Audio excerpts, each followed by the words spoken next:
የአብርሽና የሩታ ሰርግ በሚገርም ሁኔታ እንግዲህ በዱባይ ተጠናቋል ማለት ነው። ምክንያቱም የቀረ ሰው የለም ማለት ነው። ነገር ግን እኔ እዚህ ጋር ያልገባኝ ነገር አለ። እስኪ ሁላችሁም እንድትመልሱልኝ የምፈልገው ነገር ምን እንደሆነ ታውቃላችሁ? ቆይ በየትኛው ሀገር ነው በጾም ሰርግ ያለ? እንደገና ደግሞ ይሄ ማለትም ፎቶ አቀነባብረው የለቀቁበት ቦታ ይህ አካባቢ ነው? ዱባይ ነው ወይስ ኢትዮጵያ ነው? ካሜራማኖች እንደውም ከኋላ የለበሱት ልብስ ምናምን የት አካባቢ እንደሆነ እንግዲህ አይተናል ማለት ነው። ሰላም ውድና የተከበራችሁ የቻናል ቤተሰቦች እንዴት ናችሁ? ደህና ናችሁ? ሰላማችሁ ብዘት ይበለስ። ቻናል አዲስ ናችሁ ሰብስክራይብ፣ ላይክ፣ ሼር በማድረግ ቤተሰቡ ነው። ቤተሰብ የሆናችሁም ከልብ ነው አመሰግናለሁ። ውድ ቤተሰቦች እንግዲህ ቻናሌን ቪዲዮ እየለቀኩበት አይደለም፣ ነገር ግን ካሁን በኋላ እመጣለሁ ማለት ነው። ሁላችሁም ላይክ፣ ሼር፣ ሰብስክራይብ እያደረጋችሁ አበረታቱኝ። ቻናል ቪዲዮ እየለቀኩበት ስላልሆነ ትንሽ ያው ብዙም እንቅስቃሴ የለውም ማለት ነው።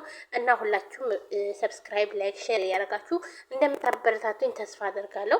ዛሬ በሩታና በአብርሽ ነው የመጣሁት ማለት ነው። አብርሽና ሩታ በትላንትናው ዕለት እንግዲህ በዱባይ ምድር ላይ ተሞሽረናል እያሉ አይተናል ማለት ነው። እናም የቀረ የለም ማለት ነው። እንግዲህ የማዳም ምን ልበል የማዳም በጎች እያሉ ነበረ አብዛኞቹ ማለት ነው። ግን ሁላችንም አይወክልም እውነት ለመናገር ማለት ነው። እንግዲህ ያለው ሰው መስጠት ይችላል።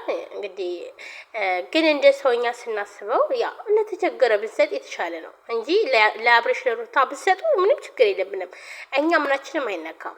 መስጠት ትችላላችሁ። ያለው ነው አይደል የሚሰጠው። ስለዚህ ምንድን ነው እዚህ ጋር ያው ለአብርሽ ሩታ ከምሰጡ ይልቅ ለአብርሽ ሩታ ቪዲዮ ካያችሁላቸው በቂ ነው። ምክንያቱም ዩቲዩብ ዶላር ጠንቅቀው ስለሚከፍላቸው ማለት ነው። እኔ በማይላቸው ቪዲዮ በደንብ አድርጎ ዶላር ይከፍላቸዋል። ይህ የታወቀ ነው፣ ሁላችንም የምናውቀው። እኛ እንኳን ትንሽ ዩቱበሮች ሰርተን እንደ አቅማችን ዩቲዩብ ይከፍለናል አይደለ? ስለዚህ ሲታይልን ማለት ነው ሰው። ስለዚህ እነሱ ደግሞ በሚሊዮን እየታየላቸው፣ ስለዚህ ምንም አይነት ዶላር እንግዲህ እንደማይከፍላቸው እርግጠኛ መቼም አትሆኑም አይደለ? ስለዚህ ዩቲዩብ እንደሚከፍላቸው ወቁ መጀመሪያ ማለት ነው። ቪዲዮን እዩ። ከዛ ውጭ ግን በጣም የተቸገሩ የተራቡ ብዙ ነገር የሚሆነው ኢትዮጵያ ላይ ሀገራችን ላይ እንኳን አይደለም ኢትዮጵያ ውስጥ ላይ በአካባቢያችሁ ራሱ የምታያቸው ስንት ምስኪኖች አሉ። ስለዚህ ለእነሱ ብታደርጉ የተሻለ ነው እንጂ እኮ ካላችሁ ለማንም የምትሰጡ አሪፍ ነው። ግን አለ እያየን በቃ ለሚረዳ ሰው እና የማይረዳ ሰው እነሱ ራሳቸውን ችለው መርዳት የሚሉ ሰዎች ለማንም የሚኖሩ ሰዎች ናቸው። ምክንያቱም ባለሀብት ናቸው። በቃ አለቀ። እንዴ የምንሆናችሁ ነው? እስኪ ያስቡት። እስኪ አሁን እኔ ቀኑን ሙሉ ድስት ስፈገፍግ ውዬ እዚህ ጋር ሸፋጣ እዚህ ጋር ምናምን ስጮብኝ እየዋለ ሙቀት አስቡት። የዱባይ ሙቀት ብዙ ነገር ስናደርግ እየዋልን እነሱ ግን ፏ ብለው በሀገራቸው ላይ የፈለጉትን ለብሰው የፈለጉትን አድርገው የሚዝናኑ የፈለጉት ሆቴል ገብተው የፈለጉት ምግብ መርጠው የሚበሉ ሰዎች ናቸው። እኔ ግን እዚህ ጋር ምንድነው ዶሮ ሁልጊዜ ዶሮ አረብ ሀገር መቼም ዶሮ ነው አይደለ?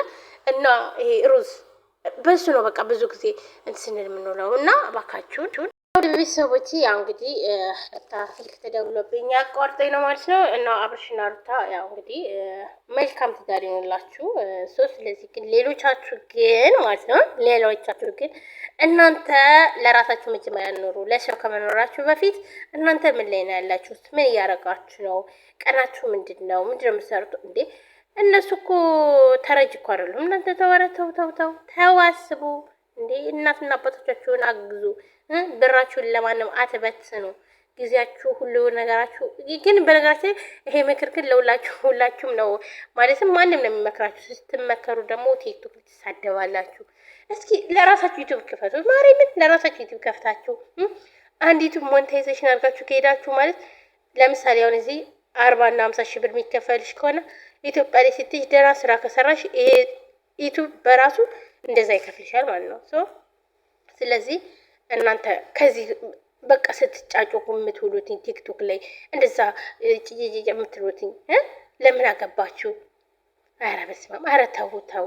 ከዛ በአጠቃላይ የአረብ ሀገር በግ ይባላል። እንዲያውን እኔና እናንተ አንድነን።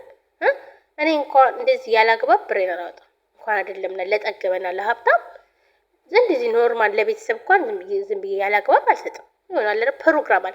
ሁሉም ነገር ፕሮግራም አለው። በቃ ቤተሰቦቻችንም ስንረዳ በፕሮግራም ለራሳችን እንኳን የሆነ ነገር ለማድረግ በፕሮግራም ነው እንጂ በጣም ሁሉ ነገር እንግዲህ የአማረኝን ነገር ካደረግኩማ ያ ኪሳራ ነው። እና እናንተ ግን የምትረዱት ሰው አስቡ፣ መጀመሪያ እወቁ። እናንተ ማን ሆናችሁ ነው? ይህ ማዳም ኩሽና ሆናችሁ ምንድን ነው ሰው የምትረዱት? ማለት ሰው እኮ መርዳት ችግር የለም፣ ግን ለባለ ሀብት ሰርጋቸው ለሰርጋቸው ቃ እኔ አንድ አመት ሙሉ ሰርቼ 3 ወር ነው ደሞዜ ነው የ3 ወር ብቻ ነው ስትልም ነበረ። እናንተ ታዲያ እኔ እና እሱ ታዲያ አንድ ነን። የምሬን ነው የምላቸው። እኔ በጣም ስለሚገርመኝ ነው። እኔ አይመለከተኝም፣ ግን በተሻለ ራሳችሁ ዩቲዩብ ክፈቱና ስሩ ለራሳችሁ ይልቃስ ማለት ነው። እስኪ ስንት አመታችን ነው ብላችሁ ኩሽና ያለ ነው ስንት አመታችን ነው? በዚህ አመት ውስጥ ምን ቀረብን? ምንድን አላደረግነው ብለን ማሰብ አለብን። ስንት ነገር አምልጦናል። እነሱ እኮ ላይፋቸውን ያደረጉ እየቀጩ ነው ማለት ነው። እግዚአብሔር እነሱ የፈለጉትን እየበሉ የፈለጉትን እየጠጡ የፈለጉትን እየለበሱ የፈለጉበት ቦታ እየተዝናኑ የፈለጉበት ቤት ተከራይተው የፈለጉበት መኪና እየነዱ ነው።